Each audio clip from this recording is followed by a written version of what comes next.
लोग एनसीईआरटी नहीं दिए है ना। अच्छा रुको ना, उसका जो है ना होलसेल में लेते हैं ना, नहीं तो इस तरफ पड़ जाता है 300 रुपया, ठीक है। अब वो दे देता हमको 200 रुपए में, तो बोला कि भाई 160 में ही दे देता है, एकदम सीधा आधा में। तो वही बोला कि थोड़ा सा रुक जाइए ना, आ जाएगा, अभी नहीं है। स्टार्ट करें, उसको ऑन करो।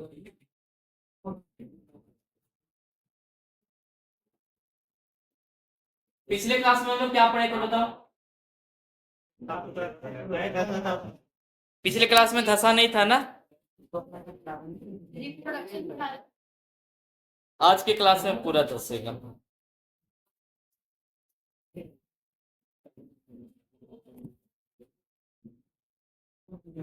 हमने क्या देखा कि इधर ध्यान दो, इस धरती पे जितने भी प्रकार के जीव प्रेजेंट है, उन सभी जीव को हम एक साथ मिला के क्या बोलते हैं?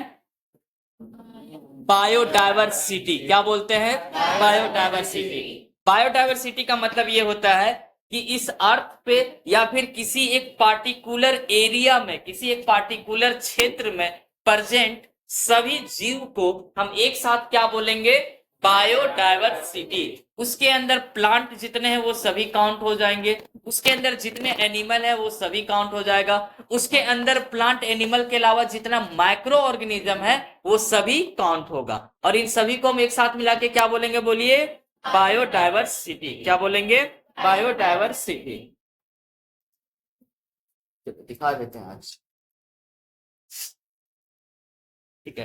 बायोडायवर्सिटी के अलावा हमने ये पढ़ा था कि एक लिविंग ऑर्गेनिज्म है, उसके अंदर कितने प्रकार के गुण आपको देखने को मिलेगा।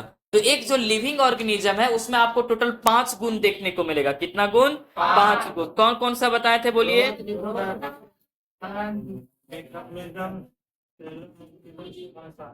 सबसे पहले हम लोग बात कर लेते हैं बायोडायवर्सिटी क्या होता है उसके बारे में, है ना।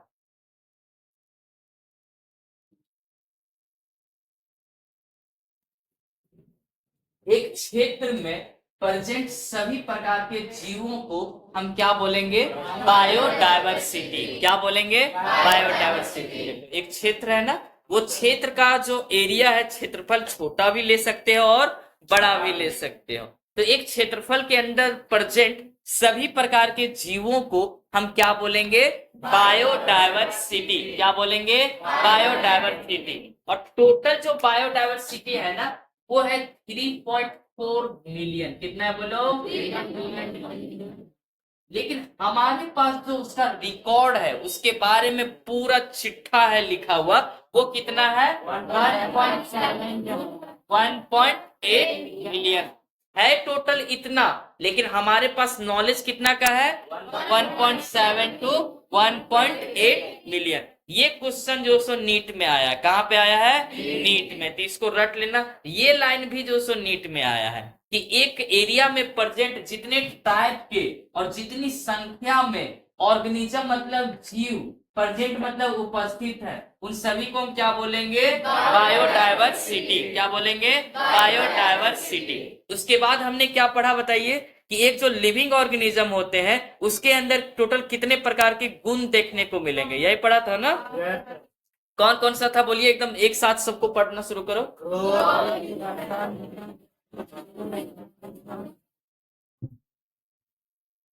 कौन है बोला सबसे पहले? ग्रोथ। कौन है? उसके बाद कौन है? क्यों बंद हो गया? लाइन नहीं है?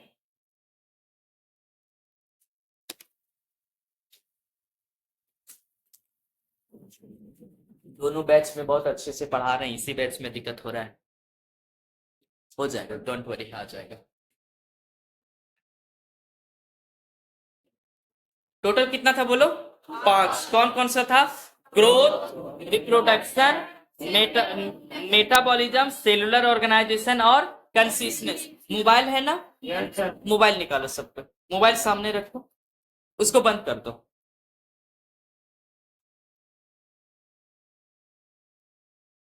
इस पेज पे पहुंच जाओ, यहाँ पे हमको नहीं लो, तुम बदनसीब लग।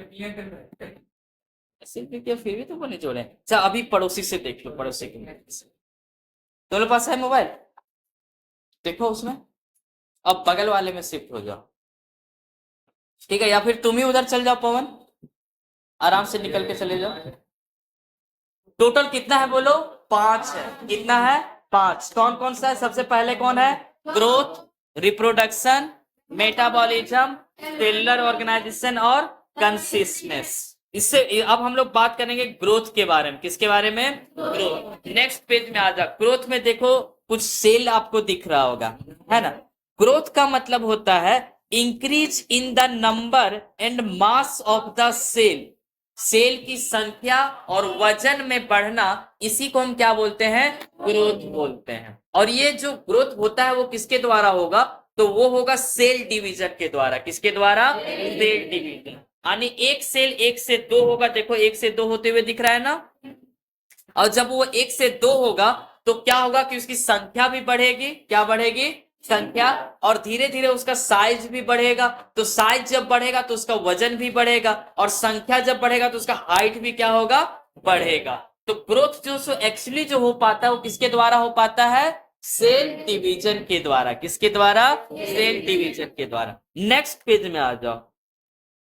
नेक्स्ट पेज आया?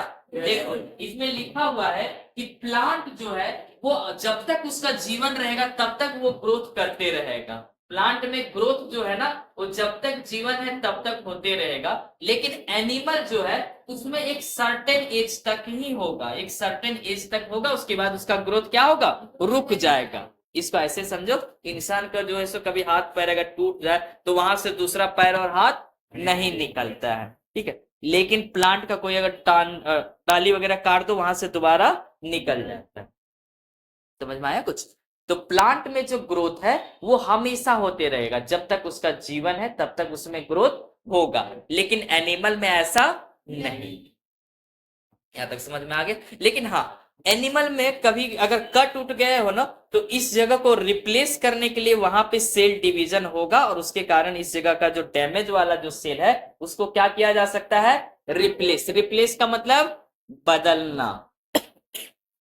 नेक्स्ट पेज आ जाओ। पहाड़ वाला आ जाओ। देखा? ठीक है। पहाड़ वाले में क्या, इसमें क्या बताना चाह रहा है कि लिविंग ऑर्गेनिज्म तो ग्रो करते ही हैं, जितने सजीव हैं वो सभी तो ग्रो करते ही हैं, लेकिन सजीव के अलावा कुछ निर्जीव भी हैं, वो भी ग्रो करते हैं। जैसे कि पहाड़ हो गया। पहाड़ का हाइट भी क्या होता है? बढ़ता है, ठीक है। इसके अलावा रोड का भी जो ऊंचाई धीरे धीरे देखना बढ़ते चला जाता है। ऐसा कभी महसूस किया हो? आसपास का गांव देखना, पुराना वाला जो घर रहेगा ना वो घर नीचे हो गया होगा और रोड ऊपर हो गया होगा, ठीक है। जबकि उससे पूछना कि बोलेगा नहीं यहाँ से तो 3 फीट ऊपर बनाए थे रोड से, लेकिन अभी देखो 3 फीट क्या हो गया? और नीचे हो गया है। ऐसा होता है। इसके अलावा तुमने और ग्रोथ देखा होगा, वो जो छोटा सा आता है रबड़ वाला, जिसको रात में तुम लोग पानी में रख देता होगा और सुबह बड़ा हो जाता है। तो इसका मतलब वो भी क्या होना चाहिए? लिविंग होना चाहिए, पर ऐसा नहीं है।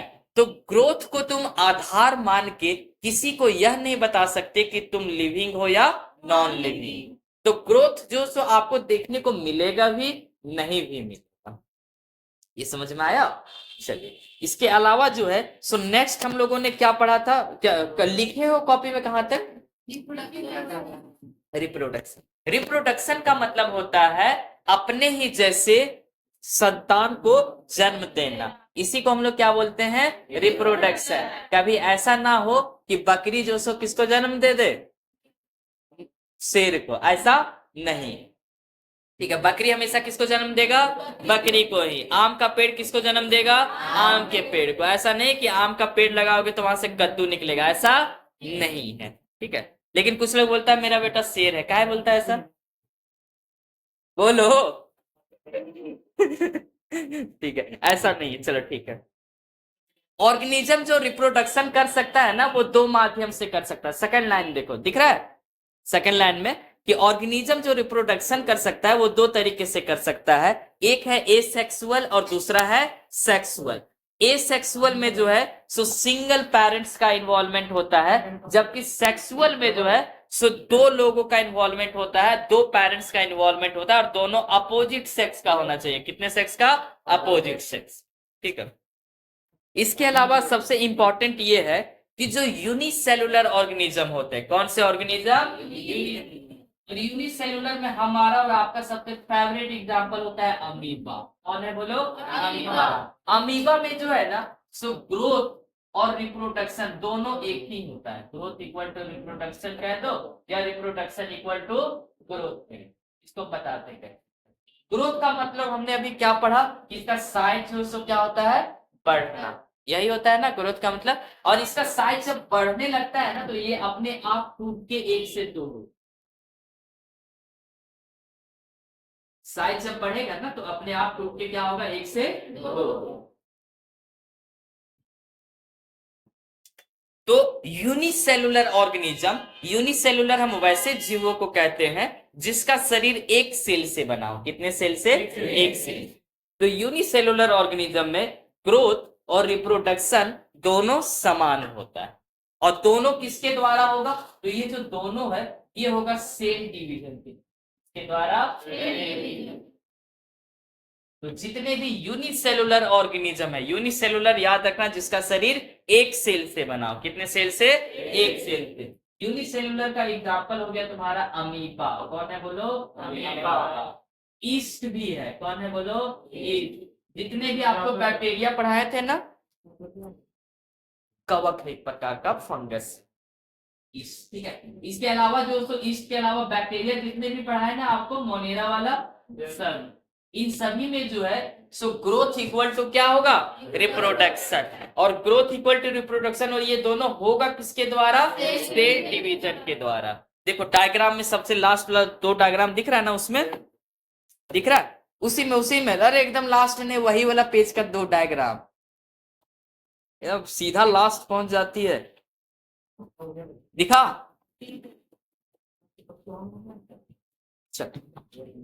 अब नेक्स्ट पेज में हम लोग देखते हैं, इधर ध्यान दो। रिप्रोडक्शन जो है, ये बहुत सारे ऐसे जीव हैं जो रिप्रोडक्शन नहीं कर पाते हैं। बहुत सारे ऐसे जीव हैं जो रिप्रोडक्शन नहीं कर पाते हैं। उसमें एक एग्जांपल है, देखो म्यूल। म्यूल दिखा आपको, म्यूल जो है ये रिप्रोडक्शन नहीं कर पाता है। वर्कर बी जो है वो भी रिप्रोडक्शन नहीं कर पाता है। तो इसका मतलब ये नहीं कि वो जो सो नॉन लिविंग है, वो भी क्या है, लिविंग है।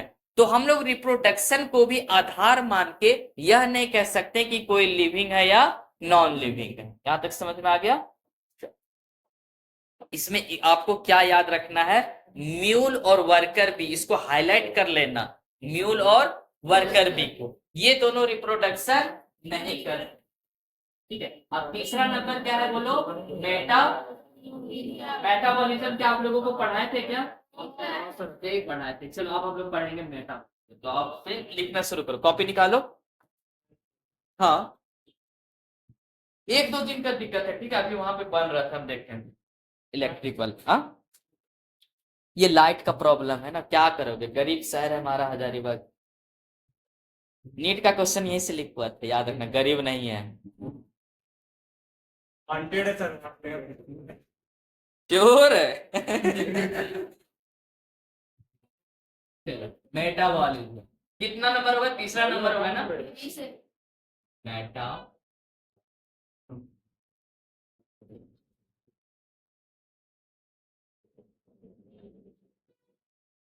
Metabolism.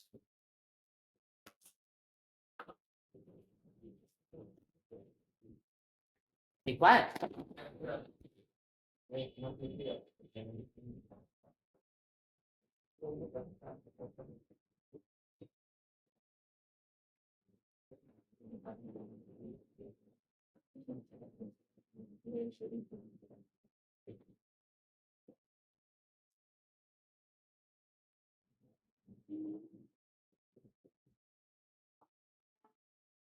The sum total of all biochemical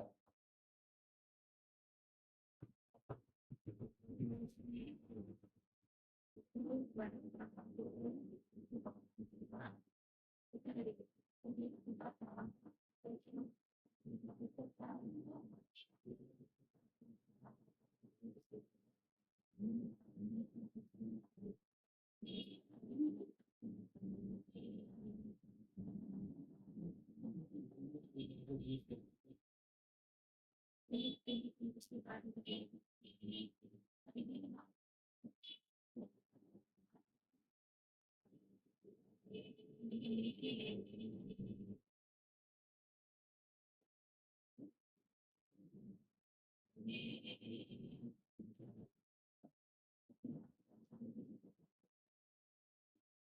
जीवित जीव के अंदर होने वाले सभी प्रकार के बायोकेमिकल अभिक्रिया को हम एक साथ मिला के बोलते हैं मेटाबॉलिज्म। क्या बोलते हैं उसे? यानी एक शरीर के अंदर जितने प्रकार के रिएक्शन, एक शरीर के अंदर जितने प्रकार के रिएक्शन हो रहे हैं उन सभी रिएक्शन को हम एक साथ क्या बोलते हैं? मेटाबॉलिज्म। क्या? तो अच्छे से पढ़ेंगे। पहले लिखो,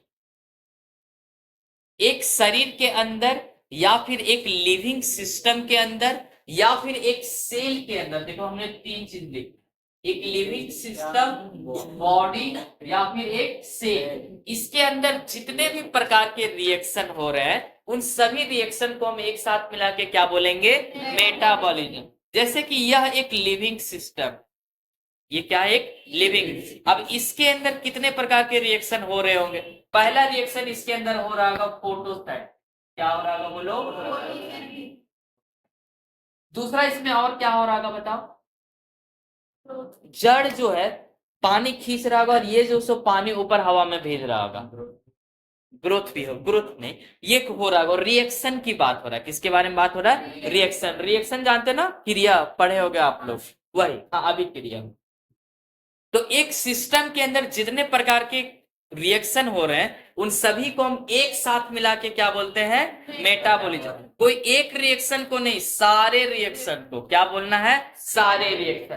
तो एक पत्ता में जो उसको पहला तो फोटोसिंथेसिस हो रहा होगा, दूसरा इसमें हो रहा होगा रेस्पिरेशन। क्या हो रहा होगा बोलो? रेस्पिरेशन। इसके अलावा यहाँ पे एक और प्रोसेस हो रहा होगा ट्रांसपिरेशन। क्या हो रहा होगा? ट्रांसपिरेशन। तो ये तो सभी प्रकार का जो रिएक्शन हो रहा है ना, ये सभी रिएक्शन को हम एक साथ कंबाइन करके क्या बोलेंगे? मेटाबॉलिज्म। क्या बोलेंगे? मेटाबॉलिज्म। अच्छा, याद रहे कि टेस्ट ट्यूब में कोई भी रिएक्शन हो रहा है तो उसको काउंट नहीं करना है। एक शरीर के अंदर, जीवित जीव के शरीर के अंदर जो रिएक्शन होगा हम उसी के बारे में बात करेंगे। टेस्ट ट्यूब जानते हो ना? टेस्ट ट्यूब नहीं जानते हो? उठाओ जी, नीलम निकालो ऊपर से। उठो, बेंच पे चढ़ो। गिरा देगी क्या? एकदम ऊपर चढ़ जाओ, उसके मोबाइल जहां रखे वहां पे चढ़ो। हाँ, निकालो उसको। हाँ, दो दो दो, वो भी दो। उधर उधर वाला भी।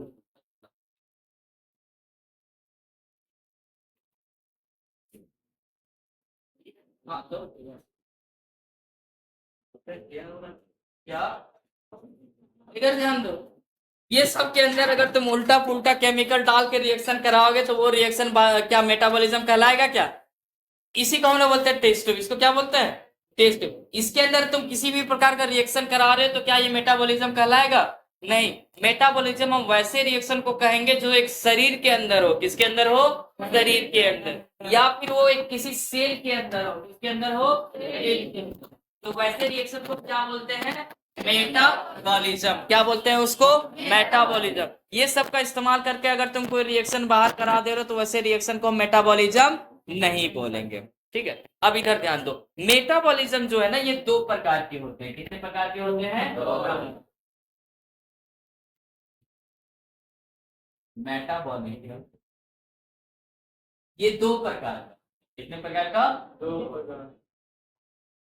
एक होता है कैटाबॉलिज्म। क्या होता है बोलिए? कैटाबॉलिज्म। और दूसरा होता है एनाबॉलिज्म। क्या होता है? एनाबॉलिज्म।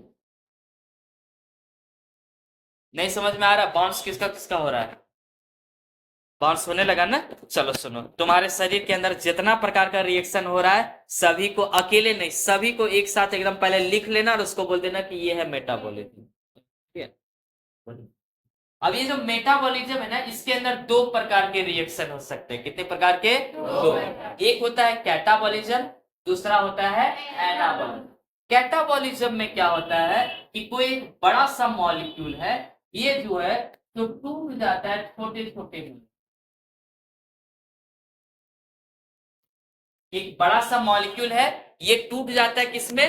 छोटे छोटे मॉलिक्यूल्स में। तब इसे क्या बोलेंगे हम? कैटाबॉलिज्म। क्या बोलेंगे? बोलना सीखो, क्या बोलेंगे? कैटाबॉलिज्म। ट्रिक रखो याद करने का, इसको काटना, काटना लिखा है ना, CAT, काट पढ़ रहा है ना इस प्रकार से। तो कैटाबॉलिज्म में क्या होगा? एक बड़ा सा कोई मॉलिक्यूल है, वो टूट जाएगा छोटे छोटे। और एनाबॉलिज्म में क्या होता है कि जो छोटा छोटा मॉलिक्यूल है, इन सभी को अपने पास फुला लेता है, फुला के बड़ा मॉलिक्यूल बना है।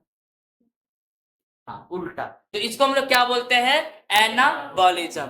एनाबॉलिज्म याद रखना, आने से आ जाओ, ठीक है? हाँ हाँ, आ जाओ। तो कैटाबॉलिज्म में क्या होता है? एक बड़ा सा मॉलिक्यूल है, वो क्या होगा? छोटे छोटे मॉलिक्यूल में टूट जाएगा। जबकि एनाबॉलिज्म में क्या होगा?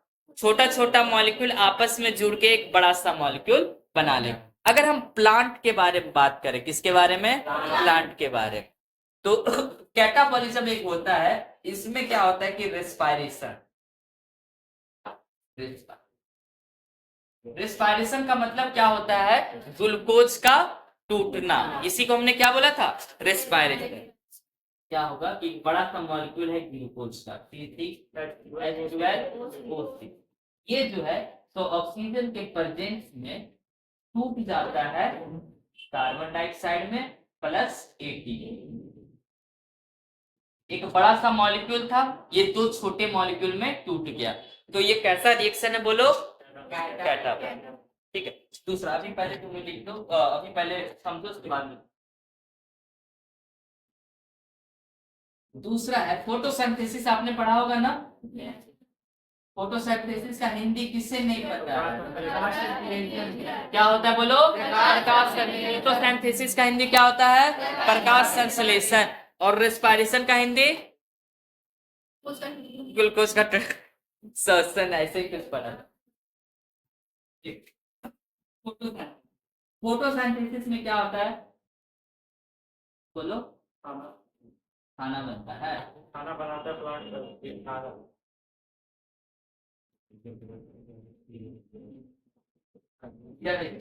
तो छोटा मॉलिक्यूल मिलके एक बड़ा मॉलिक्यूल बना लिया, और इसमें क्या है? एक बड़ा मॉलिक्यूल टूट के छोटा मॉलिक्यूल। चलो इसको पढ़ो।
कभी देखी थी मेरा?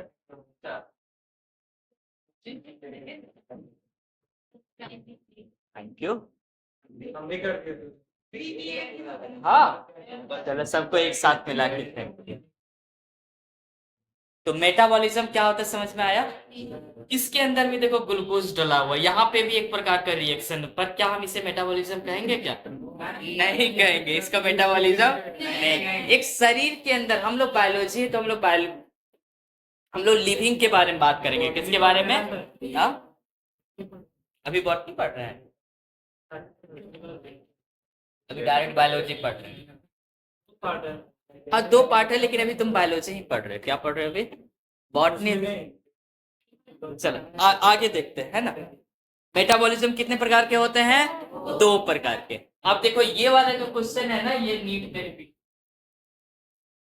ये फोटोसिंथेसिस जो है वो कैटाबॉलिज्म है या एनाबॉलिज्म? कैसा रिएक्शन है?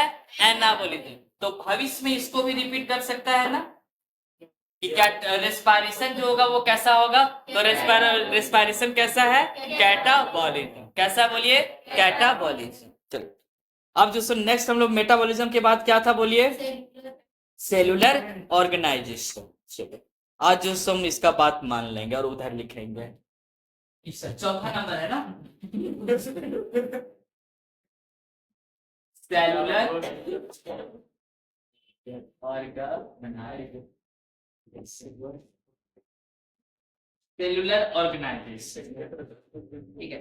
सेलुलर ऑर्गेनाइजेशन आपके मोबाइल में भी आ गया होगा, देखो आया है क्या? आगे आगे आगे स्लाइड करोगे।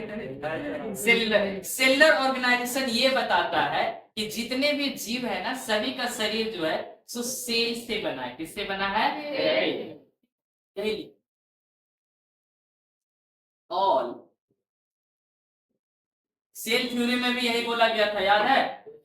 चैप्टर 8 में सेल थ्योरी में 2 स्टेटमेंट था ना, कि all organism are made up of cell and product out of cell, और दूसरा लाइन क्या था? All cell arise from pre existing cell.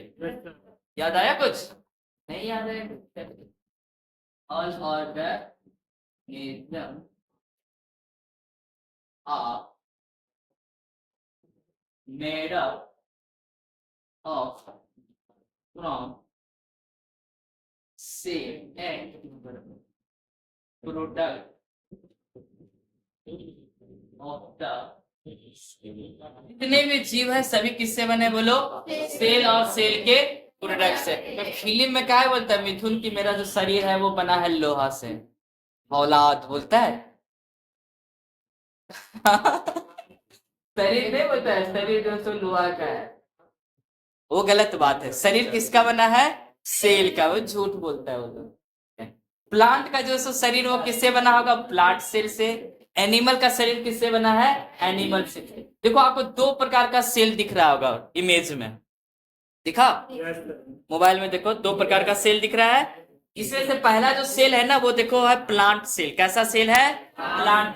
और जो प्लांट सेल होता है ना उसमें देखो कहीं कहीं पे कॉर्नर जैसा बन रहा है, बन रहा है, जबकि एनिमल में कोई भी कॉर्नर जैसा नहीं बन रहा है ना मोबाइल, ठीक है। एनिमल में कहीं भी कॉर्नर जैसा नहीं बन रहा है, दिखा? चलो अब इसमें से हमने जो पहले 2 पढ़ा ना, शुरुआत के जो 2 पढ़े हमने, ग्रोथ और रिप्रोडक्शन, इसके आधार पे हम नहीं बता सकते हैं कि कोई लिविंग है या नॉन लिविंग है। लेकिन मेटाबॉलिज्म और सेलुलर ऑर्गेनाइजेशन, इसके आधार पे हम ये बता सकते हैं कि कोई लिविंग है या नॉन लिविंग है। तो ये दोनों जो है ना एकदम एग्जैक्ट सही है। उसके बाद 5वां कौन है बोलिए? कंसिस्टेंस। क्या है बोलो? चलो कंसिस्टेंस लिखो यहाँ। कंसिस्टेंस का मतलब होता है कि आसपास के इन्वायरमेंट को तुम महसूस कर पा रहे हो या नहीं महसूस कर पा रहे हो, इसी को हम क्या बोलते हैं? कंसिस्टेंस। तो जितने भी लिविंग ऑर्गेनिज्म है वो सभी आसपास के इन्वायरमेंट में क्या चल रहा है क्या नहीं चल रहा है उसको वो महसूस कर पाता है, और इसी को हम लोग क्या बोलते हैं? कंसिस्टेंस। क्या बोलते हैं इसको? कंसिस्टेंस। चलो लिख दो कंसिस्टेंस, जो लिखा हुआ है ना सिर्फ ब्रैकेट वाला छोड़ के पूरा लिख दो। द एबिलिटी, एबिलिटी का मतलब क्षमता, जीवों की वो क्षमता जिसके कारण आसपास के वातावरण में क्या हो रहा है क्या नहीं हो रहा है, इस चीज को जब वो महसूस करता है, इसी को हम क्या बोलते हैं? कंसिस्टेंस। क्या बोलते हैं इसको? कंसिस्टेंस। चलो लिखो। इसमें से पहला इमेज देखो, एक लाइट है, मतलब बता रहा है कि जिधर लाइट रहेगा उधर ही प्लांट मूव कर जाएगा, उधर ही प्लांट ग्रो करेगा, दिखा। दूसरा में जैसे देखो छुई, अच्छा पहले तुम लोग याद रखना कि हम लोग का जो जैक बोर्ड का जो सिलेबस है ना, वो नीट के सिलेबस से बड़ा है, पता था कि नहीं? नीट का सिलेबस इतना बड़ा है और जैक बोर्ड का सिलेबस इतना बड़ा है, याद रखना। झारखंड बोर्ड का सिलेबस क्या है? बड़ा है। और नीट का सिलेबस क्या है? छोटा है। ऐसे ही बाबू गांव से क्वेश्चन लिख होता है, बोलो। पड़ता वो चल जाता पानी। क्या सरकारी रियल इसी तरह वजन हाँ, ब्रैकेट वाला नहीं लिखो, ब्रैकेट वाला छोड़ो।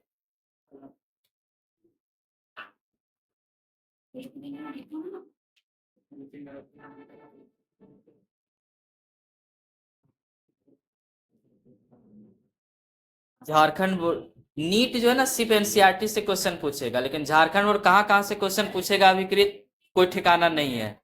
4 क्वेश्चन मालूम चला उधर से पूछ दिया, 5 क्वेश्चन यहाँ, ये किताब झारखंड।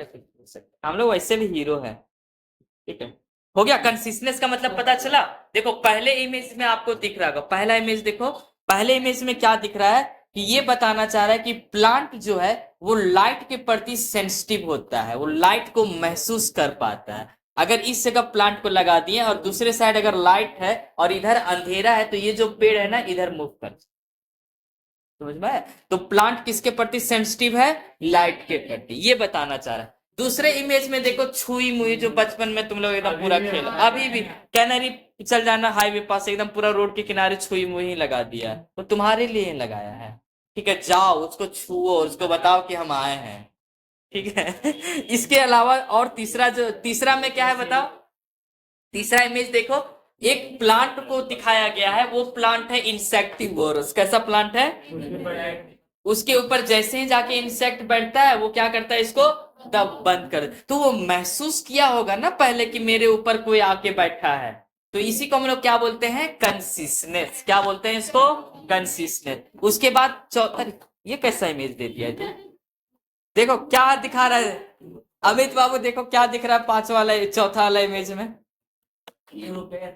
बंदर क्या देख रहा है? बंदर अपना चेहरा देख रहा है ना, नहीं, बंदर अपना चेहरा दिख रहा है, तो ये भी महसूस क्यों देख रहा होगा बंदर अपना चेहरा, बताओ? शीशा में देख रहा गाड़ी का, देखो। तो ये सभी क्या है बोलो?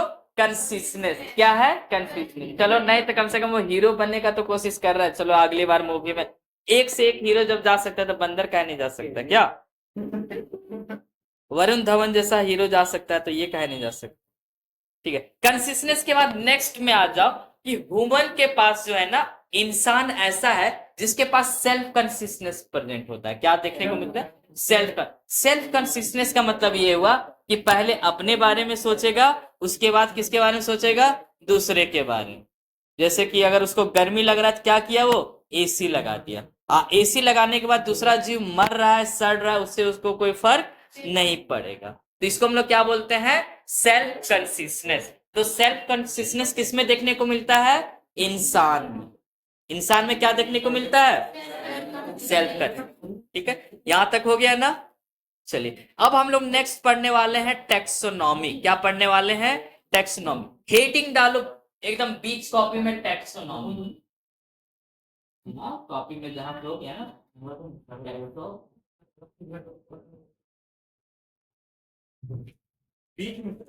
हाँ, अब से तुम्हारा सिलेबस स्टार्ट हुआ। एनसीईआरटी में अभी तक जो पढ़ा है, एनसीईआरटी ने अपना डिलीट कर दिया है, झारखंड बोर्ड ने डिलीट नहीं किया, तो आपको पढ़ना होगा इसको, ठीक है। टैक्सोनॉमी यानी इसका मतलब ये हुआ कि नीट के एग्जाम में वो टॉपिक नहीं आएगा, लेकिन आपके बोर्ड में म्यूल और वर्कर भी पूछा जाएगा। समझ में आया? चलिए टैक्सोनॉमी। टैक्सोनॉमी का मतलब होता है वर्गीकरण। क्या होता है? वर्गीकरण। जैसे वर्गीकरण का मतलब होता है कि किसी को ग्रुप में, वर्ग में बांटना, इसी को हम लोग क्या बोलते हैं? वर्गीकरण। जैसे क्लास है ना, क्लास 3 का स्टूडेंट सब क्लास 3 में ही बैठता है, ऐसा नहीं कि जाके क्लास 2-4 को क्लास 10 में बैठ गया। इसी को हम लोग क्या बोलते हैं? वर्गीकरण। अच्छा तुमसे एक सिंपल सा हम एग्जांपल लेते हैं इसको पढ़ने से पहले कि इस धरती में या फिर हमारे इंडिया में जितने भी प्रकार के यातायात के साधन है, यातायात के साधन जानते हैं ना, बस हो गया, ट्रक हो गया, ट्रैक्टर हो गया, घोड़ा गाड़ी हो गया, इन सभी को अगर तुमको ग्रुप में बांटना होगा तो कितने ग्रुप में बांट सकते हो? क्या तरीका तुम अपना सकते हो ग्रुप में बांटने का? चलो तो ये बोला सबसे एडवांस तरीका बोला कि इसको हम 3 ग्रुप में बांट सकते हैं और किसके आधार पे बांट सकते हैं कि किस प्रकार का वो ईंधन का इस्तेमाल करता है। एक डीजल वो खा रहा है कि पेट्रोल का इस्तेमाल कर रहा है या फिर वो बैटरी का इस्तेमाल, ये पहला आधार हो सकता है। दूसरा आधार क्या हो सकता है कि उसमें कितने प्रकार के चक्के लगे हैं या कितना, क्या उसमें एक चक्का है या उसमें 2 चक्का है, 2 चक्का में जितना 2 व्हीलर है सब आ जाएगा, 3 चक्का में टेम्पू टोटो सब आ जाएगा। हाँ यही यही टोटो, ठीक है। तो इसको पहला जो हम लोग किसके आधार पे बांट सकते हैं? फ्यूल के आधार पे। किसके आधार पे? फ्यूल, यानी कि उसमें किस प्रकार का हम ईंधन डाल रहे हैं। दूसरा हम लोग आधार क्या ले सकते हैं? व्हील के आधार पे, चक्का के आधार। इसके अलावा हम एक और अगर कोई एडवांस तरीका अगर इस्तेमाल करें तो क्या इस्तेमाल कर सकते हैं? इंजन किस टाइप का है, यही सब, ठीक है। इसके अलावा और हम इसको एक और ग्रुप ले सकते हैं कि वो कहाँ पे चल रहा है ना, क्या वो जमीन में चल रहा है, क्या वो पानी में चल रहा है, क्या वो हवा में चल रहा है, ठीक है। इसके आधार पे हम बांट सकते हैं। जितना भी लैंड में चल रहा है उसको एक ग्रुप बना दिए। अच्छा जो जमीन पे चल रहा है उसको भी हम 2-3 ग्रुप में बांट सकते हैं। एक ग्रुप वैसा बना सकते हैं जो रोड पे चलता है, एक ग्रुप हम वैसा बना सकते हैं जो पटरी पे चले, हो सकता है ना। तो ये सभी तुम्हारा धरती के ऊपर ही चलने वाला ग्रुप है। धरती के ऊपर चलने वाला एक और ग्रुप हम बना सकते हैं जो पटरी पे चल रहा है। एक ऐसा ग्रुप बना सकते हैं जिसका कोई माँ बाप नहीं है, घास पहाड़ वहाड़ सब जगह चल जाए। टैंक को देखे हो, जिसमें चेन लगा रहता है, कहीं भी चल सकता है। तो ये सब क्या हम लोग आधार लेके बांट सकते हैं, किसको? गाड़ियों को। उसी प्रकार से अगर हम जीवों को बांटने का काम करें, किसको? जीवों को, तो जीवों को भी हम बांट सकते हैं ना कोई आधार को लेके। जैसे कि अरिस्टोटल जी जो है, जिन्हें हम फादर ऑफ द बायोलॉजी कहते हैं। मिटाओ, झट से मिटाओ इसको, मिटाओ, तुम्हारा भी फोटो आएगा। नहीं डिस्कस करेंगे फिर। अरिस्टोटल जिन्हें हम फादर ऑफ द बायोलॉजी कहते हैं, क्या कहते हैं? Father of the biology. Copy में लिखना शुरू करो, टेक्सोनॉमी लिखे हो ना, उसके नीचे लिखो father of the biology slash zoology, फिर डैश देके लिखना है। कौन सा हाँ पूरा खोलो एकदम धड़ाधड़। फादर ऑफ द बायोलॉजी किसे कहते पता है ना? अरिस्टोटल। लिखना शुरू, फादर ऑफ द बायोलॉजी, या फिर इन्हें में एक और नाम कहते हैं, एक और नाम दिया गया है इन्हें, zoology. Father of the biology या फिर फादर ऑफ द जूलॉजी, ये कौन है? तो ये है हमारा अरिस्टोटल जी। कौन है? अरिस्टोटल। बहुत पुराने जमाने के आदमी है, कब के हैं इससे हमको कोई लेना देना नहीं है। बस इन्होंने कैसे जो सो जीवों को बांटा उसके बारे में हम बात करेंगे। तो अरिस्टोटल जी ने क्या किया कि इस धरती पे जितने भी जीव है ना उसको 2 ग्रुप में बांटा। कितने ग्रुप में बोलिए? 2। एक ग्रुप था इनका प्लांटी। कौन सा ग्रुप था? प्लांटी। और दूसरा ग्रुप था इनका एनिमेलिया। क्या था? एनिमेलिया। अरिस्टोटल जी जिन्हें फादर ऑफ द बायोलॉजी या फिर फादर ऑफ द जूलॉजी कहते हैं, इन्होंने क्या किया कि जीवों को 2 ग्रुप में बांटा। कितने ग्रुप में? 2 ग्रुप में। और इन्होंने जो आधार का इस्तेमाल किया, जो बेस का इस्तेमाल किया, जिसके माध्यम के द्वारा इन्होंने 2 ग्रुप में बांटा, वो था कि कोई एक जगह से दूसरी जगह मूव कर पाता है कि नहीं। अगर वो एक जगह अस्थिर है तब उन्होंने कैसे ग्रुप में रखा उसको? प्लांट में। और अगर वो एक जगह से दूसरी जगह पे आ जा पा रहा है तब उसे उन्होंने क्या बोला? एनिमेलिया। पर उस जमाने के लिए सही था, अभी के टाइम के लिए ये सही नहीं है। इन्होंने क्या कहीं माइक्रो ऑर्गेनिज्म का जिक्र किया है क्या? देखो तो नहीं किया ना। उस जमाने में अगर टाइफाइड या फिर कोलेरा वगैरह होता था ना तो नीम का पत्ता से झाड़ फूक कर दिया, हो गया। अभी के टाइम में ऐसा नहीं। अभी हमारे पास नॉलेज है कि कौन सा बीमारी किसके कारण होता है। टाइफाइड हो रहा है तो टाइफाइड के लिए हम एंटीबायोटिक का इस्तेमाल करते हैं। तो उस समय जितना नॉलेज था उतना में उन्होंने बेस्ट किया, ठीक है। और अरिस्टोटल जी ने जीवों को दो ग्रुप में बांटा। कितने ग्रुप में? एक था प्लांटी, दूसरा क्या था? एनिमेलिया। प्लांटी उन्होंने उससे कहा जो एक जगह अस्थिर रहा, और एनिमेलिया उससे कहा जो एक जगह से दूसरी जगह मूव कर पाया। समझ में आ रहा है या बाउंस कर रहा है? आ रहा है, धीरे धीरे आएगा, ठीक है। एनिमेलिया। अच्छा, पहले क्लास में हमने एक जानवर पढ़ा था जिसका नाम था पॉरीफेरा, याद है क्या? पॉरीफेरा एक जगह स्थिर रहता है ना, तो इसका मतलब उनके अनुसार पॉरीफेरा क्या होना चाहिए? प्लांट होना चाहिए, लेकिन अभी के टाइम में हम उसे क्या बोलते हैं? एनिमेलिया, ठीक है। फिर उन्होंने क्या किया कि एनिमल जो है ना, इसको दो ग्रुप में बांटा। कितने ग्रुप में? उन्होंने सिंपल क्या किया कि देखा जिसका खून लाल है उसको रेड ब्लड में बोल दिया, तो और दूसरा पार्ट किया नॉन रेड। कॉपी में लिखते जाना है। अरिस्टोटल जी ने पहले जीवों को दो ग्रुप में बांटा, प्लांटी और एनिमेलिया में। उसके बाद फिर उन्होंने एनिमल को दोबारा दो ग्रुप में बांट दिया। एक था लाल खून वाला वैसा जीव जिसके अंदर उसका खून कैसा है? लाल है। और एक वैसा जीव जिसके अंदर उसका खून कैसा है? लाल नहीं। कुछ ऐसा एग्जाम्पल है जिसका खून लाल नहीं होता? Thank you. और कोई? कॉकरोच। और कॉकरोच और तेलचट्टा एक ही होता है क्या? उसका बड़ा भाई है शायद। एक के अभी वर्गीकरण में यही सब तो पढ़ना है कि वही वही ग्रुप का वो भी है, ठीक है। एक प्रकार से उसी तरह होता है ना। अच्छा, वही ग्रुप का है, वही ग्रुप का है, ठीक है। कोई और एग्जांपल बताओ जिसका खून लाल नहीं होता है। अभी अभी बरसात का टाइम आ गया है ना, तुम्हारे दोस्त लोग मछली मारने जाएगा।